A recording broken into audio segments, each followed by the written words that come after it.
Have you ever felt alive but already forgotten? What would you do if the people you trusted the most started treating you like you were already gone?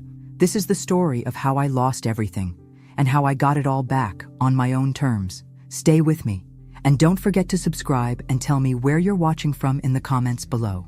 I always thought the worst thing that could happen to a person was death. I was wrong. The worst thing is being alive and realizing no one cares if you are. My name is Martha Reynolds.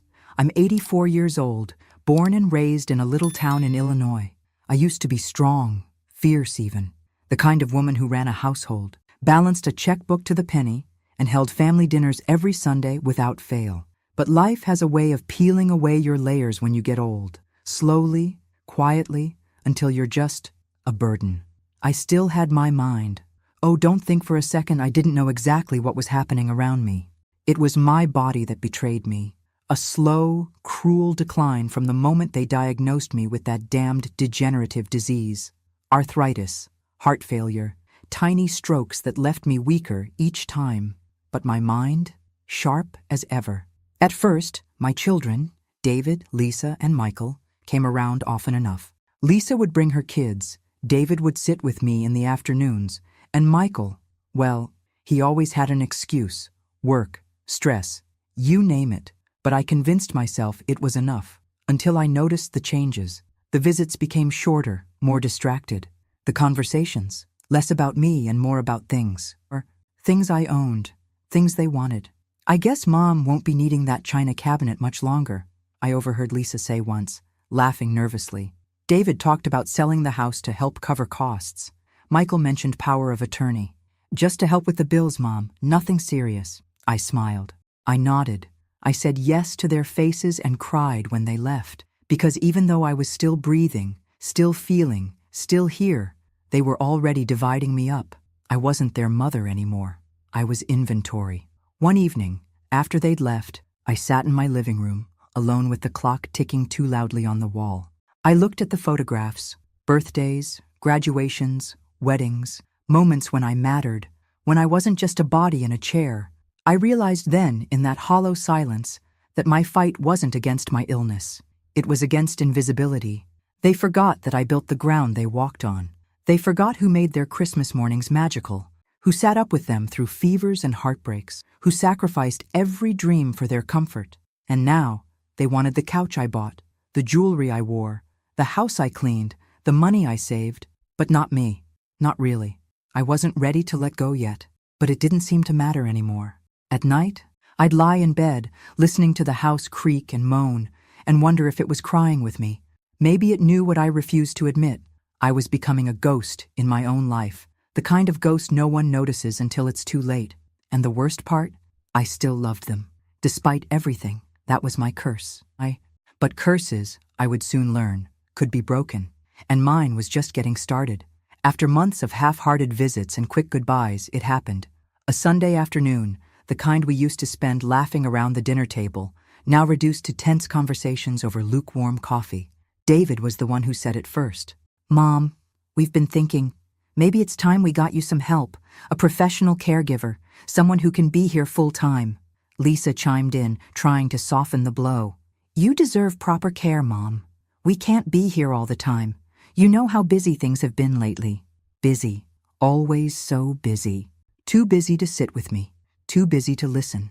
Michael just nodded, staring at his phone, barely pretending to care. I sat there, nodding along like a good little patient, as if I had any say. Inside, I felt something crack, but I was tired. Tired of fighting battles no one else even saw. Whatever you think is best, I said. My voice barely more than a whisper. They smiled, relieved. David patted my hand like I was some worn-out pet. Lisa started scrolling through her phone immediately, listing agencies and reviews. Michael said something about splitting the cost. They spoke around me, over me, but never to me. I wasn't their mother anymore. I was their responsibility. As they planned, I stared at the vase on the coffee table. It was a wedding gift from my mother. Delicate, beautiful. It had survived decades of moves, fights, laughter, and life. Now it sat in front of me, just like I did, fragile, forgotten, and at risk of being discarded. That night, I lay awake, staring at the ceiling. I thought about my husband, Jack. God, how I missed him. He would have known what to do. He would have fought for me. But Jack had been gone for 15 years, and the kids I raised weren't those bright-eyed babies anymore. They were busy, tired adults, weighed down by mortgages, deadlines, and dreams that no longer included me. I became scenery, a chair in the corner, a reminder of mortality they preferred not to look at for too long. The worst part was the shame. I hated myself for needing them, for wishing they'd stay just a little longer, for hoping, foolishly, that maybe today would be different. It never was. And then, one Thursday morning, I heard Lisa on the phone. "Claire will be starting next week," she said, her voice tight and efficient. "She comes highly recommended. Full-time coverage. That should take care of everything. Take care of everything." Like I was a chore on a checklist, I stood quietly in the hallway, listening. Not a single word about how I might feel. Not a single thought about what I wanted. The only thing I knew for sure was that the next chapter of my life was no longer mine to write. Or so I thought. But life, as I would soon find out, I had other plans. The morning Claire arrived, the house felt colder than usual. Maybe it was just me, my nerves, the aching truth that even my own children had decided I needed a stranger to care for me. Or maybe it was the way the light hit the kitchen table, dust swirling in the air like tiny ghosts of everything I was losing. The doorbell rang. Lisa answered before I could even think about getting up. And then, there she was, Claire, young, much younger than I expected, maybe late 20s with kind eyes and a warm, open smile that didn't seem forced like everyone else's. She wore simple jeans, a soft sweater, and her brown hair was tied back in a loose ponytail. No heavy makeup, no fake sweetness dripping from her voice, just real. "Hi, Mrs. Reynolds," she said, stepping inside like a breeze. "I'm Claire.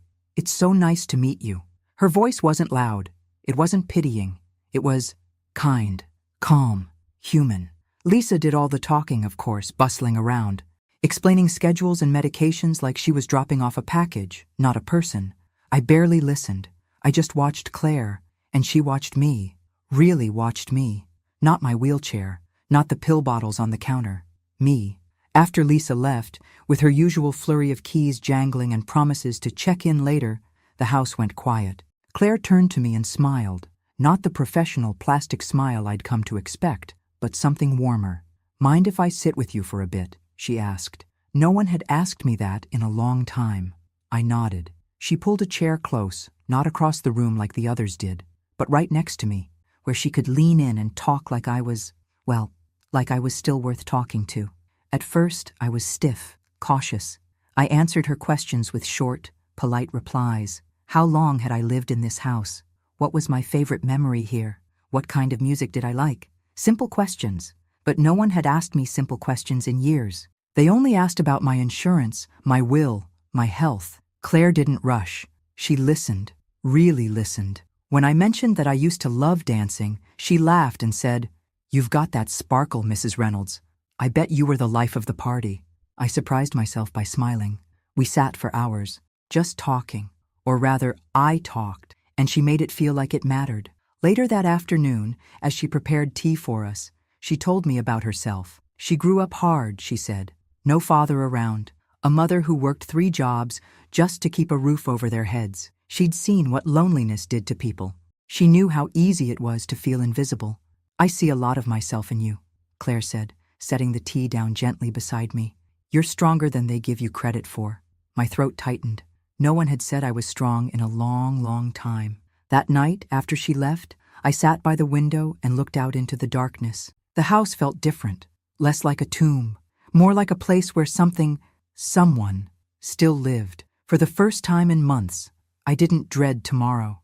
I found myself looking forward to seeing Claire again, to hearing her voice cut through the heavy silence. The next day she came back, and the next, and the next. Each visit, she brought something small, a flower from her walk, a new book she thought I'd like, a homemade cookie still warm from the oven. Tiny gestures, but they built a bridge back to something I thought I had lost forever. Hope. In the mornings, we would sit in the garden, sipping coffee as the sun warmed our faces. In the afternoons, we would play cards, laugh about the silly things, share stories that made me feel young again. When the pain got bad, she was there, not just with medicine, but with presence. When I cried, missing Jack or feeling the sting of abandonment, she listened without rushing me. With Claire, I wasn't a burden. I wasn't a problem to be managed. I was a person. One evening, as she tucked a blanket over my legs, she said quietly, "You're not alone, Mrs. Reynolds. Not while I'm here." And for the first time in what felt like a lifetime, I believed it. Maybe Claire wasn't just my caregiver. Maybe she was my second chance at not being forgotten. It was a Tuesday, the kind of day that should have meant nothing. The sun poured through the windows, golden and warm, and for a moment, everything almost felt normal. Claire had made lunch, chicken salad, soft bread, lemonade with too much sugar, just the way I liked it. We laughed about something silly she'd seen on the news. I remember feeling light, almost happy, and then everything tilted. One minute I was reaching for my glass, the next the room spun violently around me, my vision blurred. The chair fell away from under me. I heard Claire's voice, sharp with panic, calling my name. I tried to answer, but the words got stuck somewhere deep inside me. Then darkness, heavy, complete. When I opened my eyes, the world was a stranger. Fluorescent lights buzzed overhead, cold and clinical. The walls around me were stark white. No familiar furniture, no pictures, no home. I blinked, trying to piece together where I was, what had happened. A nurse noticed I was awake and shuffled over. "Good morning, Martha. You're in Shady Grove Care Center. You've been here 2 days. Try not to move too much." Shady Grove Care Center.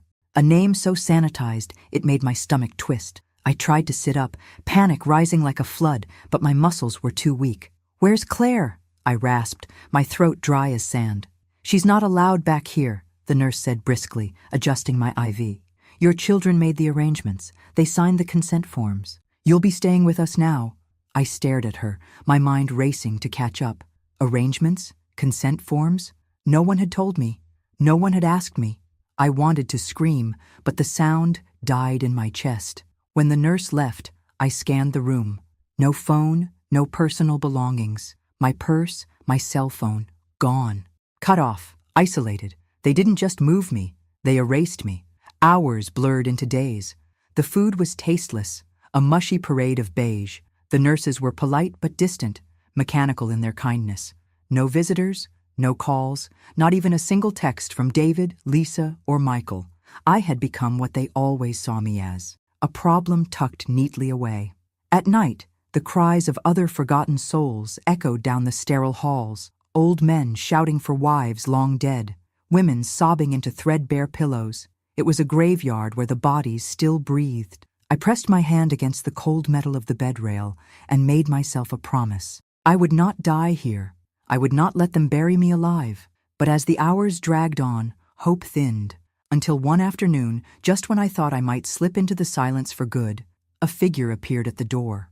Claire. She wasn't supposed to be there, but somehow she found me. She slipped inside quickly, pressing a finger to her lips to hush any questions. Her face was pale, eyes wide with fear and fury. "I'm so sorry, Mrs. Reynolds," she whispered, gripping my hand tightly. "They didn't even tell me. I came by the house and it was empty. I had to fight just to find out where they sent you."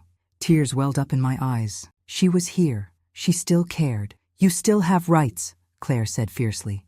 "They can't just leave you here." For the first time since waking up in this whitewashed prison, I felt a spark inside me, a tiny, stubborn flame. I wasn't alone, not yet. Claire promised she'd come back every day, that she'd find a way to get me out. I didn't know if I believed her, but I wanted to. I needed to. As she squeezed my hand one last time before slipping away again, I realized something. My family had abandoned me without a second thought. But somewhere out there, at least one person was still fighting for me. It wasn't the people who shared my blood. It was the one I least expected. And that small, impossible fact gave me enough strength to survive another night. The days at Shady Grove stretched out like endless gray ribbons. Mornings bled into afternoons, afternoons into long, sleepless nights. The clock on the wall seemed to move slower here, ticking out a sentence I hadn't agreed to serve. Most of the other residents barely spoke. Some stared blankly at the walls. Others cried out in confusion, lost in memories no one else could see. I became one of them. Another forgotten figure in a sea of wheelchairs and hospital gowns. My children? They didn't come. Not once. No cards, no phone calls, not even a voicemail. Maybe they thought I wouldn't notice. Maybe they didn't care if I did. But Claire showed up. Every single day. She wasn't allowed inside officially. Visitors were restricted, rules wrapped in red tape and polite apologies. But somehow, Claire found ways to sneak in. A friend who worked a shift, a nurse who owed her a favor. Each morning, like clockwork, I would hear a soft knock at my door, and there she'd be. Sometimes she brought books, old worn novels with cracked spines that smelled like home. Sometimes it was a crossword puzzle, or a candy bar hidden in her bag. Other times, it was just her presence. We would sit by the small, barred window, sharing the quiet. She'd read aloud, her voice soft and steady, weaving stories into the stale air. Or she'd just listen, really listen. I told her things I hadn't spoken aloud in years, about Jack, about our early days scraping by in a tiny apartment over a hardware store, about the first time I held David in my arms, scared out of my mind and happier than I'd ever been, about the loneliness that crept in when everyone else's lives moved on and mine stayed still. She made me feel seen. She made me feel real. Even small things, the way she adjusted my blanket without being asked, the way she smiled at me like I was still worth smiling at, wove tiny threads of hope back into my heart. I didn't realize it then, but those quiet, stolen afternoons with her were building something inside me. Something stronger than anger, stronger than grief. I might have been buried alive by the people I loved most, but with Claire beside me, I would claw my way out, and soon I would remind them all exactly who Martha Reynolds was. Freedom didn't come in a grand, triumphant moment. It came in paperwork, in quiet negotiations, in signatures scratched onto official documents that felt more like a resurrection than a release. Claire worked tirelessly behind the scenes. She spoke with doctors, pulled medical reports, consulted patient rights advocates. Turns out, you can't just toss a woman into a nursing home against her will, not if she's still lucid, still capable. It took weeks of waiting, hoping, and fighting the fear that it might all fall apart. But one cold Thursday morning, a caseworker handed me a stack of forms and said the words I never thought I'd hear. "You're being discharged, Mrs. Reynolds." I didn't cry. Not there, not where they could see me. But inside, I was screaming. Claire helped arrange everything. No way was I going back to the old house, the one my children had already started treating like a corpse awaiting burial. Instead, she suggested one of the apartments Jack and I had bought years ago as an investment. Still untouched. Still mine. The taxi ride to the apartment was a blur. My heart raced with a strange mix of terror and hope. Claire walked beside me, her hand light but steady on my arm. "You're free now," she whispered as we stepped out onto the cracked sidewalk. The building was old but sturdy, the red bricks chipped in places, the lobby heavy with the smell of floor polish and forgotten dreams. But it was mine, or so I thought. The key still fit the lock, the door creaked open, and what I found inside nearly dropped me to my knees. Stacks of paperwork littered the kitchen counter. Contracts, sale agreements, legal notices. At first, I couldn't make sense of it. Then Claire picked up a folder, flipping through it quickly. Her face hardened. "These are property sale agreements," she said, voice low and shaking. "And power of attorney documents. Look," she held up a page, "signed by you, except it's not your signature." "Is it?" I stared, my hands trembling. No, it wasn't. The handwriting was careful, practiced, but not mine. A poor imitation. The kind someone thought an old, forgotten woman wouldn't catch. Michael's name was everywhere. David's too. And Lisa's husband, the lawyer. Of course, they had been busy. Arrangements were already underway to liquidate everything. The house, the apartments, the antiques. They hadn't even waited for me to die. They had buried me on paper, declared me dead with ink and lies. My legs gave out, and Claire caught me, helping me to the worn armchair by the window. The same kind of window I used to watch them leave from, back when I still believed they loved me. It all made sense now. They hadn't been caring for me. They had been managing their future assets. God, how blind I had been. I should have seen it coming. The way they looked at the house like it was a prize. The way they spoke of me in past tense when they thought I couldn't hear. The betrayal burned hotter than any fever. But beneath the grief, something harder took root. Something colder. Claire knelt beside me, her face fierce. "We can fix this," she said. You still have the power. You still have time. Time. A gift I never thought I'd have again. I closed my eyes, let the rage and pain wash over me, and then drew a deep, steadying breath. They stole my trust. They stole my dignity. But they would not steal my ending. Not while I still had a breath left to fight. The next morning, the first thing I did was call my lawyer. His name was Mr. Whitmore, a man I'd known for decades. He handled Jack's will after he died, helped me set up trusts for the kids when they were young. I trusted him, at least more than I trusted anyone else right now. When he answered, his voice was cautious, polite. "Martha, it's been a long time. Too long. I need to change my will," I said, my voice steady. Immediately, there was a pause. "There. Of course. Are you sure you want to?" "I'm sure," I cut him off. "Bring the paperwork. Today." Within hours, he was standing in the living room of that little apartment, papers tucked neatly into his leather briefcase. His face showed nothing, but I could feel the questions buzzing under his skin. He didn't ask them. Maybe he already knew. Maybe he had seen this kind of thing before. Families who picked the bones clean before the body was even cold. Claire sat quietly in the corner, her hands folded in her lap, face pale. She didn't know why I had called him. Not yet. I took a deep breath and began. "I want to revoke the old will completely. Wipe it clean." Whitmore nodded slowly, pulling out a thick folder. "And who will inherit your estate now?" he asked. I turned to Claire. She looked up at me, confusion flickering in her eyes. "She will," I said, my voice strong. Claire's mouth dropped open. "Mrs. Reynolds, no, I can't, you can't." She stumbled over the words, hands fluttering helplessly. "Yes, I can," I said firmly. "And I am." She tried again, standing up, tears already welling. "I never wanted anything from you. I just wanted you to be safe, to have someone." I reached for her hand, gripping it tightly. "And you gave me that," I whispered. "You were the only one who stayed, the only one who listened, the only one who made me feel like I mattered when everyone else just wanted to forget me." She shook her head, tears slipping free. "I don't deserve—" "You do," I said, fierce now. "I'm not doing this out of gratitude, Claire.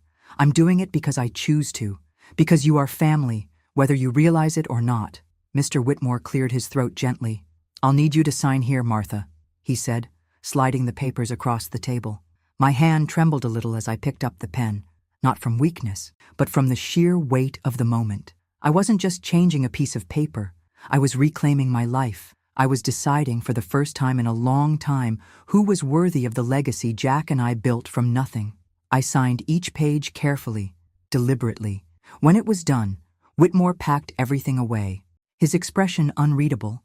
"It's official," he said. Claire sat back down heavily, her face pale with shock. I squeezed her hand again. "It's yours now," I said softly. "All of it." The family I birthed had chosen greed over love. Claire, a stranger, had chosen loyalty without expecting a single thing in return. And that mattered. It mattered more than blood, more than tradition, more than appearances. It mattered enough for me to rewrite the end of my story, not as a victim, not as a forgotten relic, but as a woman who chose love, in whatever form it found her. The bitterness I felt for my children didn't wash away. It hardened, crystallized into something sharp and permanent. I wouldn't forget what they had done. I wouldn't forgive it either. But I would move forward without them, and I would make damn sure that, in the end, they would understand just how completely they had lost me. Because this time, it was my choice. And there was no going back. I wasn't about to let them hear it from a stranger. No, I wanted them to know it came straight from me, while I was still here, still breathing, still strong enough to watch them squirm. After the papers were finalized, I told Mr. Whitmore to call my children, arrange a meeting, bring them all into the same room. "I want them to know exactly what they lost," I said, my voice steady. "I want them to hear it while they can still look me in the eyes." He hesitated, but only for a moment. Then he nodded. The meeting was set for Saturday. The apartment buzzed with a kind of electric dread that morning. Claire sat beside me on the worn couch, her hands folded tightly, offering silent support. I wasn't scared. I was ready. For the first time in years, I would be the one holding the power. They arrived one by one. David first, looking harried and self-important in his suit. Lisa next, dragging along her husband, who carried a leather folder like a shield. And then Michael, 30 minutes late, sunglasses still perched on his head like he was doing me a favor just by showing up. They filed into the room, fake smiles plastered on their faces, the tension thick enough to choke on.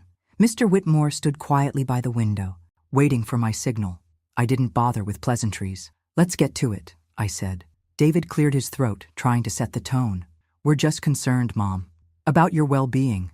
Lisa jumped in, voice syrupy sweet. "We heard you made some changes, maybe without fully understanding the implications." Michael crossed his arms, looking bored already. "Claire's been influencing you, hasn't she? We're your family. You can trust us." I almost laughed. Trust. They had sold my trust for pennies the second they put me in that hellhole. Instead, I leaned forward, my voice low and clear. "I am perfectly capable of making my own decisions. In fact, I've made a few you might find educational." Mr. Whitmore opened his briefcase and pulled out the new documents. "You have been removed from the will," I said, savoring each word. "Completely, entirely, irrevocably." They froze, disbelief and outrage twisting their faces into masks I barely recognized. Lisa found her voice first, shrill and cracking. "You can't do that! We're your children! We have a right!" "You had a responsibility," I snapped, cutting her off. "And you failed." David stepped forward, palms up like he was reasoning with a lunatic. "Mom, come on. We did what we thought was best. You weren't safe at home." I met his eyes, letting him see every ounce of the betrayal I carried. "You sold my home. You stole my name. You decided I was dead before I ever stopped breathing." Michael snorted. "She's manipulating you. She's after your money." Claire stood up then, quiet but firm. "I never asked for a dime. I was here when you weren't. That's the difference." Lisa's husband tried to intervene, talking about contesting the will, guardianship proceedings, mental competency evaluations. I smiled coldly. "I've had full psychiatric clearance, medical reports, legal validation. You'll lose, and you'll lose, publicly." The room went silent. The realization hit them like a physical blow. There was nothing they could do. No tricks, no bargaining, no redemption. They had gambled, and they lost. I stood slowly, my body aching but my spirit sharp as a knife. "You spent years carving me up like a turkey at Thanksgiving," I said. "You couldn't even wait until I was cold. Now you get nothing. No second chances, no deathbed confessions, no closure." David looked like he might cry. Lisa opened her mouth, then closed it again. Good. I wanted them to feel it. Every ounce of the pain, the abandonment, the betrayal. "You made your choices," I said, my voice cutting through the heavy silence. "And I've made mine." I turned to Claire, who stood quietly, tears glistening in her eyes. "This is my family now." Without another word, I pointed to the door. "Get out." They hesitated, stunned into silence, but when I didn't move, didn't flinch, they shuffled toward the exit. No hugs, no apologies. No last desperate pleas, just the sound of the door clicking shut behind them. I sank back onto the couch, feeling a bone-deep exhaustion, but also something else, freedom. I had spent so many years swallowing my pain, minimizing my hurt, pretending everything was fine. No more. They chose greed. I chose dignity. Claire sat beside me, taking my hand in hers. We didn't say anything. We didn't have to. For the first time in a long time, I wasn't holding on to memories of a family that didn't exist anymore. I was holding on to the future I chose, on my terms. A few days later, I began to feel weaker and my health started to decline. At first, I thought it was just the stress, the arguments, the betrayal, the endless legal meetings. It would wear anyone down, especially someone my age. The headaches started first, then the dizziness, nausea that came in violent waves, a bone-deep fatigue that no amount of rest could shake. Claire noticed, of course. She was always watching, always hovering with a glass of water and that same patient smile. "Here, Mrs. Reynolds, take your medication. It'll help." I trusted her. God help me, I trusted her more than I trusted anyone. So I took the pills she handed me, morning and night, without thinking twice. And every day, I got worse. It didn't make sense. The doctors at Shady Grove had said my condition was stable, that with proper care, I might even regain some of my strength. Instead, I was slipping back into that same helplessness I had fought so hard to escape. Something didn't add up. One afternoon, sitting by the window, I stared down at the little white pills Claire had placed in my hand. They looked off. different from what I remembered. My heart thudded painfully in my chest. I closed my fingers around them instead of swallowing, slipping them into the pocket of my robe when Claire turned away. That night, I didn't take them. I just lay there, staring at the ceiling, feeling the familiar panic rise. But morning came, and for the first time in weeks, I didn't wake up drowning in nausea. The headache was still there, a dull throb, but my mind felt clearer, stronger. I tested it again the next day. Skipped the pills, and again, better. Not perfect, not cured, but better. A chill ran through me. I started hiding the pills each time Claire brought them. I tucked them into an old tea tin in the back of the kitchen cabinet, counting each one carefully. After a few days, I compared them to the medications I had been prescribed at Shady Grove, the ones I kept locked in a drawer, untouched since I left. There were differences, tiny, subtle differences in the color of the capsules, the markings on the tablets, differences that a trusting, tired old woman might miss, but not anymore. I sat at the kitchen table, staring at the two sets of pills laid out in front of me. Side by side, the truth was impossible to ignore. Claire had been giving me something else, something that made me weaker, more dependent, more grateful for her help. My heart shattered in my chest. Claire, my savior, my friend, my only family, had been poisoning me. I wanted to believe there was some other explanation, some mistake, some misunderstanding. But deep down, I knew better. The realization clawed at me, leaving raw, bloody wounds where trust had once lived. I had let her in. I had given her everything. And now, I didn't know who she really was, but I intended to find out. Because if there was one thing I had learned, it was this. No one, not family, not friends, not even the ones who saved you, was above suspicion. Not when you had something they wanted, not when survival was the only thing left to fight for. The hardest part wasn't the waiting. It wasn't the pretending. It was smiling at Claire, or Rachel, or whatever her real name was, and acting like I was still the same foolish old woman who trusted her with everything. I knew I had to be careful. If she sensed anything, if she got even the slightest hint that the game was up, she'd be gone, just like that. So I put on my best performance. I smiled when she brought me tea. I nodded when she adjusted my pillows. I let her think I was still weak, still blind. And then, casually, I said, "You know, Claire, I've been thinking, maybe it's time I met with Mr. Whitmore again. There are a few things I want to add to the will." Her face froze for a fraction of a second before she caught herself. "Oh, sure," she said too brightly. "I can call him for you. I'll handle it." I nodded, pretending to be grateful. But days passed, and no Mr. Whitmore. Every time I asked, Claire had a new excuse. "He's busy, Mrs. Reynolds. He said he'll call back." I left a message. "I'm sure he's just tied up." Lie after lie, wrapped in syrupy concern. I knew then. She wasn't going to let me reach him, not if she could help it, so I insisted. "I really want to finalize a few things for you, Claire," I said sweetly. "Some special instructions. I'd feel better knowing it's all taken care of." That seemed to ease her suspicion. Her greed overpowered her caution. The next morning, I called Mr. Whitmore myself, when Claire went out to run errands. My hands shook dialing the number, but I pressed through. When he picked up, I didn't waste a second. "I need you here tomorrow," I said. "Alone." He didn't argue. The next day, just after breakfast, Mr. Whitmore arrived. Claire made an excuse to go for a walk, thinking I was about to hand her the keys to my life. As soon as the door closed behind her, I turned to him. "I need to change everything," I said, my voice shaking with fury barely held in check. "And I need you to find out who she really is." Whitmore's face darkened instantly. "You suspect foul play?" he asked carefully. "I don't suspect," I said. "I know." He nodded once, decisive. "I'll start an investigation immediately. But Martha, if you think she's dangerous, you shouldn't stay alone with her." I smiled grimly. "I can handle one more day," I said, "and I want her to stay close. If she realizes I know, she'll disappear. I want her to pay for what she's done to me." Whitmore hesitated, but finally agreed.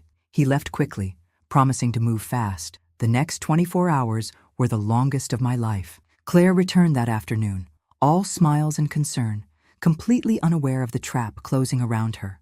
I played along, but inside, I counted the hours, the minutes, the seconds, and then, finally, the next morning, a sharp knock on the door. Mr. Whitmore stepped inside, his face grim. Claire was in the kitchen, humming, oblivious. He handed me a single sheet of paper. I read it once, twice, my hands clenched around the edges. Claire wasn't Claire at all.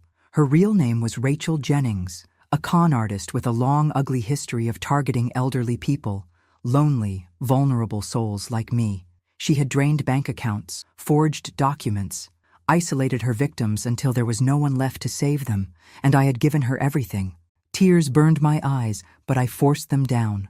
Not now, not yet, because now I knew the truth, and now it was my turn to choose what came next. Mr. Whitmore leaned in close after handing me the report, his voice low and urgent.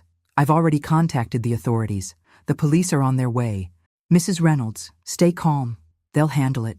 I nodded, clutching the paper tightly in my lap. A part of me, a small, savage part, relished the idea of seeing her face when the police walked through that door. But life, as always, had other plans. From the kitchen I heard it, the unmistakable sound of a glass shattering on the floor. Then silence. Too much silence. I turned just in time to see Rachel, not Claire, bolt through the back door, her footsteps frantic against the cracked pavement. Gone. Just like that. Whitmore cursed under his breath and rushed to the phone, informing the police of her escape. But I didn't move. I just sat there, staring at the door swinging in the cold morning breeze, feeling the betrayal settle deeper into my bones. Rachel Jennings, the woman I trusted with my life, a thief wearing the face of a savior. Whitmore came back, calmer now. It's all right, he said. We have everything we need. Witness testimonies, forged documents, surveillance footage from the pharmacy where she altered prescriptions. She won't get far. The case was handed off to the police, quietly. No sirens, no flashing lights, no public spectacle. Just cold, swift justice unfolding behind the scenes. I still had one more thing to do. I instructed Whitmore to remove Rachel, Claire, from the will immediately. I wasn't about to let a ghost inherit my life's work. The new paperwork was signed that same afternoon. Clear, final. And for my children, the ones who had thrown me away like yesterday's newspaper, I left something special. Not property, not money, not apologies. An envelope, a simple, unassuming envelope. Inside, a single note, handwritten in my neat, steady cursive. Don't worry about dividing what was mine. I've already taken care of it. No signatures, no explanations, just the cold truth, wrapped in finality. They wouldn't get a dime.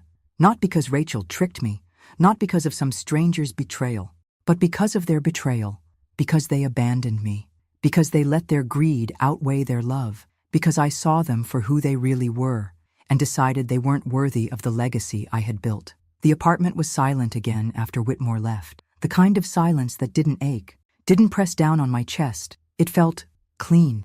It felt like victory. Rachel was gone. My children were gone. And for the first time in years, I was standing in the wreckage they left behind, not broken. Weeks slipped by like leaves in the wind, slowly at first, then faster as life found its rhythm again. I lived quietly, tucked away in that modest apartment, savoring each morning like it was a prize I had fought hard to win. And then, one bright Friday afternoon, Mr. Whitmore called. His voice held a rare note of satisfaction. Rachel Jennings has been arrested, he said, caught trying to pull the same scheme on another woman across town.